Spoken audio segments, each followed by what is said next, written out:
ආයුබෝවන් 2020 වසර සෞභාග්‍යවත් වසරක් වාසනාවන්ත වසරක් පස්ටෝලින් තොර ගැටලුවලින් තොර වසරක් බවට පත් කරන්න ඔබ කැමැතිද? මම ඔබට කියලා දෙන්න යන්නේ අපූර්ව ක්‍රමවේදය පූර්ව ගෝත්‍රිකයන් කියන ගෝත්‍රික කොටාසය මීට වසර 3000කට පෙර ආරම්භ කරපු මේ අපූර්ව ක්‍රමවේදයක්. හරිම සරලයි. මේ පූර්ව ගෝත්‍රිකයන් ආරම්භ කරපු මේ අපූර්ව ක්‍රමවේදයේ සෞභාග්‍ය සතුට වාසනාව තමන් වෙත කැඳෙන මේ ක්‍රමවේදය දැන් භාවිතා කරන්නේ ಭಾರತ වැසියන්. ඒගොල්ලෝ ඡෝට දීවාලි. එමෙතන ඡෝටි දීවාලි කියන්නේ දීවාලි උත්සවයේදී දැන් මේ ක්‍රමය එක දීවාලි ආරම්භ වෙනකොට මේක භාවිතා කරනවා. මේකට අවශ්‍ය වෙන්නේ මොකද්ද? අබතෙල් පහනක්.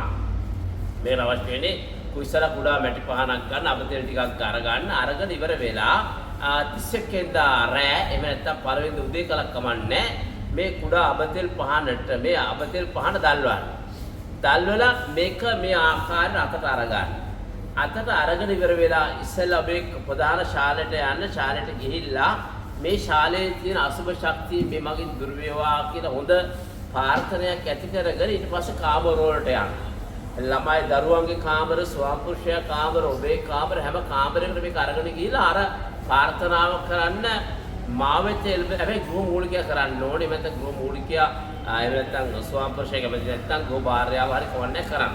කරන වෙලාව හැම කාමරයකටම යන්න කියලා විනාඩි දෙක තුන හැමතැනම කැරකෙලා ඉවර වෙලා මේ පහන ඇඳන් යට හැමතැනටම අල්ලලා ගිහලා අවසානයේ ඔබේ කිචන් එකට ගිහිල්ලා ඊට පස්සේ අවසානයේ ඔබේ යන්න টয়ලට් එකට වැසිකිළියට ගිහලා වැසිකිළිය හැමතැනම මේ පහන අල්ලලා ඉවර වෙලා මේක කතා නොකර කරන්න ඕනේ. මේ අබතෙල් පහන මගේ මේ තියෙන ඍණ ශක්තිය අසුභ ශක්තිය කාමරයේ තියෙන නිවසේ තියෙන ශාලේ තියෙන টয়ලට් එකේ තියෙන අසුභ ශක්තිය ඔක්කොම පිට වේවා කියලා හිතාගෙන අර අබතෙල් පහන අරගෙන එළියට යන කතා නොකර කෙලිම ගිහිල්ලා ගහක් ළඟට එහෙම නැත්නම් නිවසින් පිට ගහක් ළඟට මේක තියන්න ඕනේ.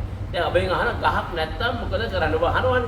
එහෙම නැත්නම් නිවසින් පිට තියලා ඒක දිහා ආපහු හැරිලා බලන්න එපා. ඒ පාන තියලා ඉවර වෙලා මගේ නිවසේ තියෙන අසුභ ශක්තිය ඔක්කොම විශ්වයට මුදා හැරියා කියලා හිතලා ඒ පහන තියලා ඉවර වෙලා ආපහු හැරිලා බලන්න නැතුව කෙලින්ම නිවසට එන්න. ඇවිල්ලා ඉවර වෙලා ඔබේ වැඩ කටයුතු කරගෙන යන්න. බලන්න ඔබ එක දිගට කරගෙන මේ අභ්‍යාසය කරලා එකපාරයි කරන්නේ ආයෙ කරන්න අවශ්‍ය නැහැ. ඒ කියන්නේ 31 වෙනිදා රෑ එහෙම නැත්නම් පළවෙනි දවස් තුල ඔබ උදේ පාන්දර නම් හොඳයි. මම කියන්නේ මේක 31 වෙනිදා රෑ කරන්න. ඒ 31 වෙනිදා රෑ කරන්නේ ඇයි? 31 වෙනිදා කරාම ඔබ ඉල්ලන්න මස් මාංශ කන්න එපා. භාවනා යෝගීව ඉන්න. මත්පැන් පානය කරන්න එපා. භාවනා යෝගීව ඉන්න. ඉඳලා මේක කරන්න රෑ 12න් ඉස්සෙල්ලා මේක කරන්න. බලන්න වසර පුරාම ඔබේ නිවසේ ධන හානි නැති වෙනවා. ඔබේ නිවසේ රණ්ඩු සරවල් වෙනවනේ ඒව නැති වෙනවා. දරුවන් අතර ගැටුම් තියෙනවනේ ඒව නැති වෙලා යනවා. ඒ වගේ මේ ජීවිතය අලංකාර වෙනවා, සෞභාග්‍යවත් වෙනවා. ඔන්නේ රහස මම ඔබට කිව්වා. මමත් කළ මේ රහසත් ඔබත් කළා බලන්න.